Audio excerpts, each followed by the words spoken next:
The arena was not a place of negotiation. It was a crucible, a floating expanse of artificial gravity and alien architecture designed to test the champions of the galaxy. Above it hovered the Vortex Council's observation platforms, massive crystalline towers reflecting starlight, projecting an aura of omniscience. Every species had sent one champion, genetically engineered, enhanced, perfect. Every species except humanity. Humanity had sent 7. 1 per continent. From orbit, the first of them descended. Commander Elias Mercer of North America, veteran of terrestrial wars, cybernetically augmented reflexes, and decades of leadership experience condensed into one poised figure. He was calm, his eyes scanning the alien expanse as if it were a chessboard. Not a flicker of doubt betrayed the battle that awaited him. Africa's representative, Lieutenant Aisha Ndur, arrived next. Tactical genius, trained in asymmetrical warfare across deserts, jungles, and cities. She brought patience and foresight, and she smiled faintly under her helmet, knowing exactly what the alien champions expected: panic. She would not give it to them. Asia's warrior, Colonel Hiro Tanaka, descended with a precision that betrayed decades of engineering expertise. Every device on his belt, every panel on his suit, was optimized for disruption: magnetic pulses, kinetic destabilizers, and tools that could manipulate alien cybernetics. Europe, South America, Australia, and Antarctica completed the assembly, each a master of their continent's strengths, each trained in adaptability, ingenuity, and moral resolve.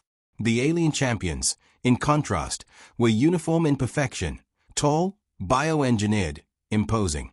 Their reflexes faster than humans, their musculature superior, their augmentations flawless. They had fought dozens of species before. They had never lost. Their confidence was a tangible force, radiating across the arena. The Vortex Council spoke first, projecting their deep, resonant voices into the arena. Representatives of Earth, send forth your champion. The trial begins. Mercer's voice was calm when he responded, transmitted through both suit and universal translator. We sent 7. A murmur ran through the alien ranks. 1. Multiple. The aliens recalculated, recalibrated. 1 warrior per species was the agreed-upon norm. Humans, it seemed, ignored the rules entirely. The first confrontation was scheduled for the North American champion versus the Vortex Juggernaut, a genetically perfected combatant designed to crush even planetary defenders. The alien approached with measured arrogance, its every movement designed to intimidate. Its strength and speed were prodigious, its intent, annihilation. Mercer did not flinch. He let the Juggernaut strike first, baiting it into overextension. Timing, leverage, and momentum were his weapons. The Juggernaut lunged, expecting a human to crumble under superior force. Mercer sidestepped, guiding the Juggernaut into the path of an energy conduit, whose automated defenses crushed the creature's overextended limbs. The arena echoed with silence, then surprise. The Juggernaut was alive, but incapacitated. Human ingenuity had neutralized an opponent far beyond raw physical limits. Elsewhere, Lieutenant Ndu faced a predator from the Kashari species, known for tactical cunning and bioelectric lances. She used the arena itself, the shifting gravity plates, the magnetic dust clouds, to funnel her opponent into crossfire zones. 1 misstep, 1 poorly calculated reaction, and the predator was stunned, unable to anticipate her unpredictable patterns. Colonel Tanaka deployed small devices to interfere with alien cybernetics. Tiny, seemingly insignificant pulses disrupted reflex enhancers, creating microseconds of vulnerability that could decide the outcome of a duel. Each human champion operated independently, yet their actions were coordinated in subtle, anticipatory ways, leaving aliens confused by patterns they could not decode. The alien leaders, observing from their crystalline towers, began to whisper. Confidence turned into doubt, arrogance to frustration. They had assumed humans would be predictable, reactive, and easily neutralized. Instead, they encountered foresight, adaptability, and creativity. Every move, every counter, and every minor victory fed a growing awareness. These humans did not play by the expected rules. Even in high-stakes moments, humans displayed subtle humor. When an alien champion roared, trying to intimidate, one human simply smirked, shifting stance in a way that was neither mockery nor aggression, but a statement: I am not afraid. The aliens, interpreting this as an unmeasurable variable, miscalculated. Another advantage gained without striking a single blow. By the time the first set of duels concluded, the pattern was clear. Humans did not rely on raw strength or speed alone. They relied on ingenuity, improvisation, and coordination, amplifying the effect of every individual warrior. What the aliens had assumed would be ceremonial exhibition had become a series of tactical defeats, small but cumulative, leaving alien champions frustrated and cautious. Commander Musa, observing his teammates through encrypted comms, allowed himself a quiet, satisfied thought. Humanity had not yet won, but they had already achieved something rare. They had forced superior enemies to question assumptions. And somewhere above the arena, the Vortex Council adjusted their simulations, their probability matrices flickering uncertainly. Humanity had arrived, and the first lesson was clear: never underestimate a species that brings the world with them. The arena's artificial sun cast long, harsh shadows across the surface, highlighting the sharp, geometric platforms suspended in the void. Above, alien spectators hovered in their levitating observation pods, confident in the superiority of their champions. Every simulation they had run predicted human collapse within minutes. Every simulation they had run was wrong. Lieutenant Aisha Ndu crouched atop a shifting platform, her sensors scanning, analyzing, predicting. Her opponent, a towering Kashari predator, emitted low-frequency vibrations, its way of mocking territorial dominance. Most species would have panicked at the predator's size and speed. Not Aisha. She understood its patterns. She understood the gaps in its logic. She moved silently, almost imperceptibly, from one platform to another. Magnetic dust clouds swirled around her, masking her trajectory from the predator's senses. Then, in a single, fluid motion, she triggered a small kinetic pulse from her suit, barely noticeable. The predator faltered, losing balance as its enhanced reflexes overcompensated for the interference. Nearby, Commander Elias Mercer faced the Juggernaut again. The alien had recovered from the previous encounter, its reinforced armor bristling with adaptive spikes. Its intention was clear: obliterate the human before he could coordinate with his allies. Mercer, however, moved with deliberate patience. Each step was a calculation. Each gesture baited the alien into misjudging his speed, his range, his intent. He was not fast. He was predictable in appearance, unpredictable in execution. Mercer waited for the Juggernaut to overextend. When it did, he used the arena's gravity conduits, triggering a temporary field distortion that threw the alien off balance. The Juggernaut stumbled, its augmented limbs colliding with the arena's energy rail. One precise strike from Mercer's energy baton and the alien toppled, not dead, but incapacitated, a humiliating lesson in leverage and anticipation. Colonel Hiro Tanaka had been observing from a nearby elevation. His devices hummed softly, emitting electromagnetic pulses that interfered with alien augmentations across the battlefield. A single pulse disabled reflex enhancers in multiple enemy champions simultaneously. They reacted slower, miscalculated, and collided with one another in near-comical fashion. Tanaka allowed himself a small, ironic smirk. Even in the gravest battles, humor, subtle, understated, was an instrument of psychological warfare. Across the arena, the European and South American representatives executed flanking maneuvers in perfect synchronization. Their paths never intersected, yet their actions complemented each other flawlessly. Alien champions, expecting linear engagement, were caught in crossfires and dead zones that no simulation could have predicted. Every movement amplified the human's advantages, exposing alien vulnerabilities while conserving human resources. The spectators, aliens from dozens of worlds, began to murmur. Their confidence, once absolute, wavered. These humans did not obey conventional rules. They rewrote them on the fly. One alien commentator, known for sarcasm sharper than any blade, muttered through comms, predictable, yet unpredictable. How? Even subtle gestures became weapons. A smack, a tilt of the head, a slow, deliberate step, all were misread by alien senses as uncertainty. In reality, These were cues, coordination signals, tactical misdirections, and psychological probes. Human champions exploited alien assumptions without overt aggression, forcing mistakes that compounded over time. Then came the first coordinated maneuver. Antarctica's champion, Lieutenant Ingrid Valen, triggered a localized freeze in the arena's floor grid, creating a slick surface invisible to sensors. Australian and European representatives funneled alien champions toward the trap. A predator lunged, expecting resistance, but instead found itself sliding uncontrollably into a crossfire zone where Tanaka's devices disabled its cybernetic augmentations. The alien stumbled helplessly as Mosa's group converged, neutralizing it efficiently. The aliens were beginning to panic, not with fear of death, but with the fear of unquantifiable variables. Their simulations, their predictions, their augmented instincts, all failed to account for humans acting in concert, yet independently, exploiting terrain, physics, and misdirection simultaneously.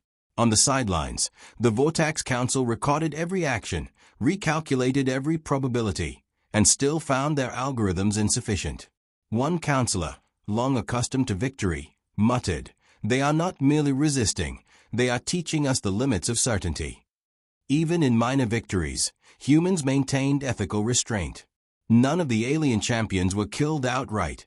Instead, they were incapacitated, humiliated, and forced to acknowledge human cleverness. The subtlety was intentional. Humans did not need to destroy to dominate. They needed to control outcomes through superior intellect and coordination. By the end of the first full engagement cycle, the arena reflected a startling truth. Human champions were not simply surviving. They were reshaping the battle through strategy, improvisation, and psychological insight. The aliens' overconfidence was now a liability, exploited again and again by humans who anticipated and manipulated without brute force. Commander Mercer surveyed the battlefield through encrypted comms. Each champion relayed minor victories, subtle misdirections, and observed weaknesses. A faint smile curved his lips. Humanity had not yet won the contest, but it had achieved something more profound. It had forced the galaxy's finest to rethink assumptions, to doubt, and to respect ingenuity over raw strength. And somewhere high above the arena, the Vortex Council recalculated probabilities once more, realizing, with unease, that humans had turned predictability into a weapon, and every outcome from this point would be uncertain. The alien champions had begun to understand that conventional force would not win this contest. Every simulation, every prediction, every instinct had failed against the humans-led tactics. And yet, they did not retreat. Arrogance, bred over millennia of conquest, demanded they press forward. From the floating platforms of the arena, the Vortex Council watched with rising unease. Each human champion was a node in a larger network, yet the network was invisible, unpredictable, and resilient. Unlike other species, humans coordinated without obvious signals. Gestures, movements, and subtle environmental manipulations served as communication. Every action had purpose, and every purpose reinforced the others. Commander Mercer advanced, leading the North American front. The Juggernaut had recovered from its prior incapacitation, reinforced with additional augmentations. Its strategy was simple, brute force combined with psychological intimidation. It lunged, expecting a quick incapacitation. Mercer, however, had anticipated the move. He sidestepped, drawing the Juggernaut into the trajectory of a collapsed energy rail from an earlier arena malfunction. The rail's magnetic field pulled at the alien's augmentations, causing misalignment in its limbs. Mercer moved swiftly, striking only where necessary, conserving strength while amplifying the alien's errors. Meanwhile, Lieutenant Ndu circled the arena, her eyes scanning for vulnerabilities in the Kashari Predator's defenses. She activated a subtle disturbance in the gravity plates beneath her, causing micro-imbalances invisible to sensors. The Predator lunged, slipped, and collided with a containment barrier, momentarily stunned. A small, perfectly timed kinetic pulse from her suit further disrupted its balance. Within seconds, a coordinated push from the European and South American representatives neutralized it entirely. Colonel Tanaka focused on alien cybernetics. Tiny, almost imperceptible devices disrupted reflex enhancers, neural implants, and targeting systems. Alien champions reacted erratically, misjudging speed, range, and force. One of the Kashari predators misfired its energy lance, inadvertently creating an opening for the Antarctic champion, Lieutenant Ingrid Vallon, who slipped through the chaos to disable the aliens' augmentations completely. Across the arena, the Australians used vertical platforms to their advantage, creating angles no alien could anticipate. Every human champion exploited the environment as a weapon, forcing the aliens into traps that appeared accidental, but were meticulously calculated. Each minor victory, seemingly insignificant in isolation, compounded the confusion and inefficiency of the alien champions. The aliens attempted to adapt, but every adjustment only played into the humans' led strategy. They expected linear tactics, sequential assaults, predictable coordination. Instead, they encountered a dynamic, multidimensional network that leveraged geography, physics, and psychology simultaneously. Every error they made was anticipated, amplified, and converted into human advantage. Even humor became a subtle weapon. When an alien champion roared, flexed, or used overt intimidation, the humans responded with understated gestures, a smirk, a tilt of the head, a deliberate step that suggested confidence and mockery without aggression. The aliens overcompensated, misjudged timing, and fell into traps. Subtle humor, almost invisible, disrupted centuries of tactical expectation. As the battle escalated, alien champions resorted to group tactics, attempting to isolate individual humans. They aimed to overpower, outmaneuver, and divide. Yet the humans' networked awareness countered every attempt. Ndu anticipated the predators' coordination, redirecting them into crossfire zones where Tanaka's devices and Vallon's precision strikes neutralized them efficiently.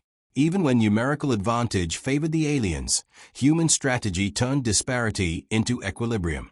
By the midway point of the engagement, the Vortex Council convened an emergency review. Their coordination, it is not linear, one counselor said. It is anticipatory. They do not respond. They influence outcomes before they occur. Mercer's team communicated silently. Each human champion reported minor victories and observations, creating a cumulative intelligence network without revealing their plans. Their actions were independent yet synchronized, like a complex chessboard where pieces moved according to the board's shifting geometry rather than fixed commands. The alien champions, increasingly desperate, attempted direct assaults on key human nodes. But humans anticipated these moves. Europe's representative used elevation and vertical platforms to force overextension, while South America's champion blocked escape paths. Every aggressive strike by the aliens became a self-inflicted handicap. At one critical moment, a Kashari predator attempted a coordinated flank with another alien champion. Lieutenant Ndu and Colonel Tanaka responded instantly, guiding the predators into a narrow corridor with shifting magnetic fields. The corridor collapsed partially, disrupting the alien stability. One champion collided with the other, energy spikes from their augmentations cascading into temporary shutdowns. Within seconds, the humans had neutralized both targets. The arena echoed with a silence heavy with realization. Humans were not just defending, they were dictating terms.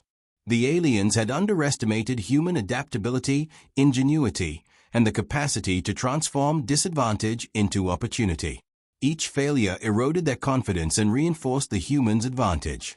Mesu observed the battlefield through encrypted comms. His team, dispersed across the arena, had achieved cumulative superiority without a single reckless move. Every alien misstep had been anticipated and exploited. The humans were not just surviving, they were reshaping the battle itself. Above the arena, the Vortex Council adjusted their probability matrices, muttering in disbelief. Their confidence, once absolute, was faltering. Humanity had turned predictability into a weapon and uncertainty into armor. The first stage of the battle concluded, leaving alien champions frustrated, off balance, and increasingly cautious. The humans had won minor victories that would dictate the next phases. They had proved one undeniable truth. When humans fight as a network, even superior force could not predict their moves. And somewhere in the observation decks, alien commanders realized the most dangerous factor was not strength, not speed, not technology. It was human ingenuity applied without fear, without hesitation, and with relentless coordination. The arena no longer resembled a simple battlefield. Platforms rotated, energy conduits hummed with shifting frequencies, and gravity plates created microenvironments that challenged even the most augmented alien champions. Every inch of the space was a potential advantage or trap. Humanity had learned to move with it, not against it. Commander Elias Mercer observed the field, eyes scanning the positions of his 6 fellow human champions. Each had achieved minor victories, neutralized alien augments, or manipulated terrain to their favor. Yet the aliens had adapted. They were no longer relying solely on brute force. They were attempting coordinated strikes, flanking maneuvers, and psychological pressure. The humans had anticipated these adjustments, but the battle was escalating in intensity, and small miscalculations could be fatal. Lieutenant Aisha Ndu crouched behind a tilted platform, watching the Kashari predators reorganize. Their senses were faster now, their movements more synchronized. She whispered to herself, predictable, yet not enough. Timing her moves with the subtle fluctuations of the arena's energy grid, she created interference pulses that caused hesitation in the alien ranks. One predator lunged too soon, colliding with another in a tangle of limbs and sparks, a small, elegant chaos that worked entirely in humanity's favor. Colonel Hiro Tanaka activated a new device, a compact kinetic disruptor capable of temporarily neutralizing multiple cybernetic augmentations. Alien champions relied on their augmented reflexes and neural implants to predict human behavior. Tanaka's device created a split-second gap in their calculations. In that instant, the European and South American champions executed a simultaneous maneuver, incapacitating 2 elite alien warriors without direct confrontation. The Antarctic representative, Lieutenant Ingrid Vallon, exploited the arena's shifting gravity with unmatched precision. Her movements were a dance of controlled momentum. She drew a heavily armored alien champion into a zero-gravity corridor, then used lateral momentum from her own movement to trigger a magnetic field that destabilized the alien's exoskeleton. It collapsed like a carefully positioned domino, and Vallon moved away, unscathed. The Australians, leveraging vertical terrain, manipulated the battle's line of sight. Aliens expected direct confrontation. Humans created angles, obscured positions, and forced miscalculations. A predator attempted a charge, misjudged distance, and fell into an improvised pit trap, momentarily immobilized. Every human had become a node in a dynamic network, each action predicted, yet adaptive, forming a web of interdependent strategy invisible to the enemy. Even subtle humor played its part. When an alien roared, flexing limbs in intimidation, a human champion would tilt a head, smirk, or make a measured step, a signal misinterpreted as uncertainty by alien senses. Over time, alien confidence fractured. Small errors multiplied, magnified by humans' anticipation of their overcompensation. The Vortex Council, observing from their crystalline platforms, were beginning to worry. Their simulations, once absolute, had been shattered. Probability matrices flickered uncontrollably. One counselor muttered, "They are teaching us how to lose." Another corrected, "No, they are teaching us how to miscalculate." Mosa communicated silently with his team. Minor victories were reported. Each human champion had not only survived, but imposed constraints on alien strategies. Alien coordination was fraying. Predictable patterns had become a liability. Then the aliens tried a desperate maneuver. The Juggernaut, reinforced with additional cybernetics, attempted a direct assault on Mercer.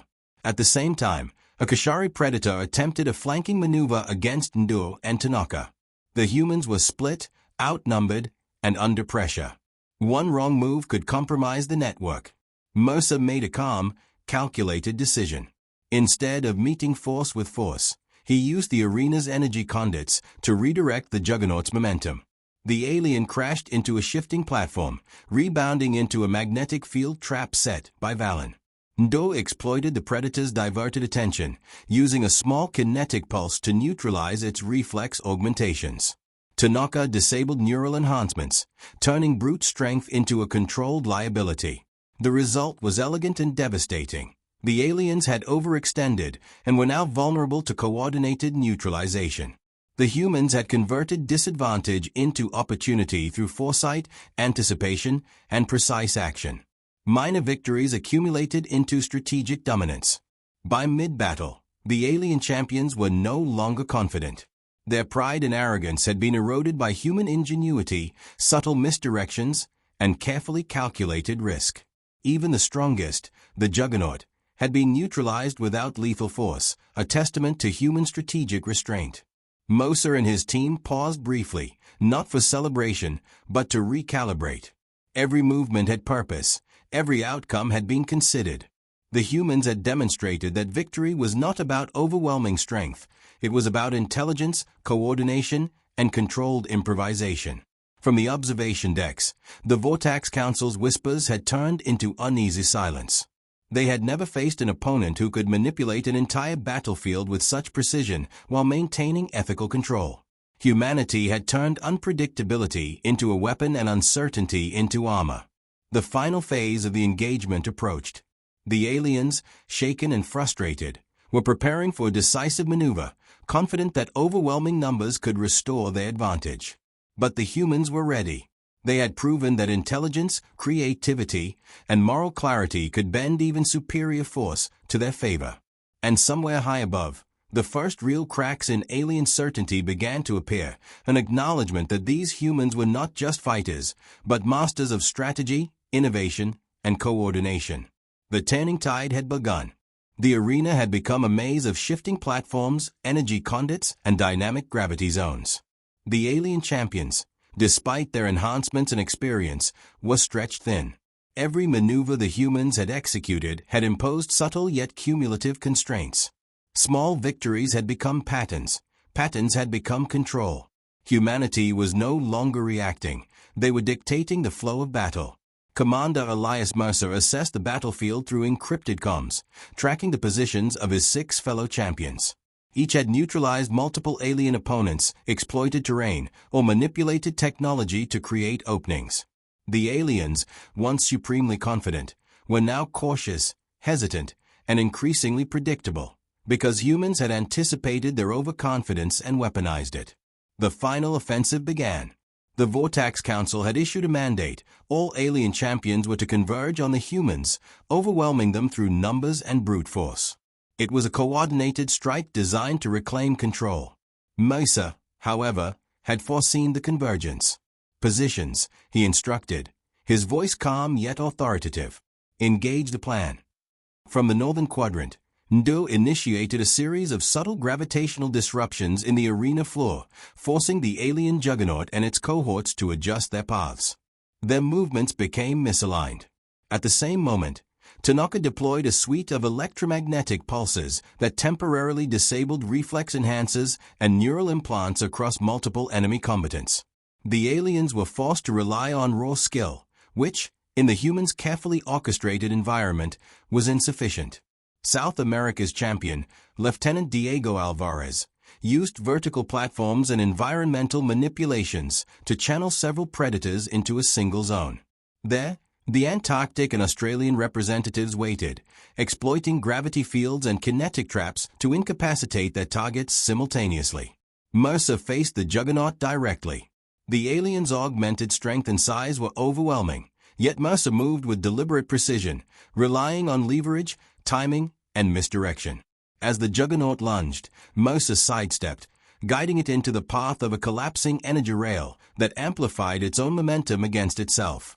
The alien crashed into the conduit, systems overloaded, augmentations failing. It toppled, not destroyed, but incapacitated, a symbol of human ingenuity triumphing over raw power. Even the Kashari predators, famed for their speed and coordination, were caught in a cascade of traps. Ndu's gravitational pulses, combined with Tanaka's cybernetic interference and Valen's precision strikes, created a chain reaction. Each predator miscalculated, collided, or was disabled, turning their numbers into a liability. Subtle humor played its part in human psychological warfare. When an alien champion roared, attempting intimidation, the humans responded with measured gestures, calculated pauses, and understated expressions that were misinterpreted as indecision or weakness. The aliens overreacted, creating openings the humans had anticipated. Above, the Vortex Council adjusted probability matrices in disbelief. Their simulations had assumed that overwhelming numbers and superior augmentation would secure victory. Instead, they watched humans exploit complexity, convert disadvantage into leverage, and neutralize multiple opponents simultaneously through foresight and improvisation. The final maneuver was executed with flawless coordination. Australia and Europe created environmental funnels, channeling alien champions into precise zones. Antarctica manipulated gravity fields to slow and redirect their movements. North America and South America orchestrated timing and kinetic energy to neutralize the largest threats in a single coordinated strike. Tanaka's devices continued to disrupt alien augmentations, while Ndue's strategic misdirections caused hesitation and miscalculation. Within moments, alien champions were incapacitated, disoriented, and forced to acknowledge their defeat. They were alive, restrained by human ethical standards, yet utterly humbled. The humans did not gloat. There was no celebration, no arrogance, only calm, collected efficiency, a reflection of their discipline and moral clarity. Mosa looked across the arena, observing his team regroup. Each champion had executed their part perfectly, their coordination seamless, their improvisation decisive. Humanity had achieved victory not through sheer force, but through intellect, strategy, and ethical application of power. The Vortex Council, historically dismissive and arrogant, remained silent. For the first time, they understood that humans were unlike any other species. They did not rely solely on brute strength, raw speed, or technology. They relied on creativity, adaptability, and the ability to manipulate the battlefield with precision and foresight. As the aliens withdrew, their pride fractured and their assumptions shattered. The humans had proven a fundamental truth. When humans fight, they do so not as individuals, but as a coordinated force that embodies ingenuity, strategy, and moral resolve. Every minor victory, every tactical maneuver, every subtle misdirection had accumulated into an undeniable triumph. Commander Mercer transmitted a simple message to the observation decks: battle concluded. No casualties beyond necessary neutralization. Humanity stands. The galaxy had witnessed something unprecedented. Not merely a victory, but a lesson in intelligence, coordination, and human resilience. The aliens would adapt, certainly. But the record was clear. When humans determined the outcome, probability itself became subordinate. And somewhere across the stars, among species that had long assumed superiority, the first seeds of caution were sown. Humans had not just survived. They had reshaped expectations, rewritten rules, and proven that ingenuity could triumph over might. In the arena's silence, one truth resonated clearly. Humanity had brought the world with them, and the galaxy would never forget it.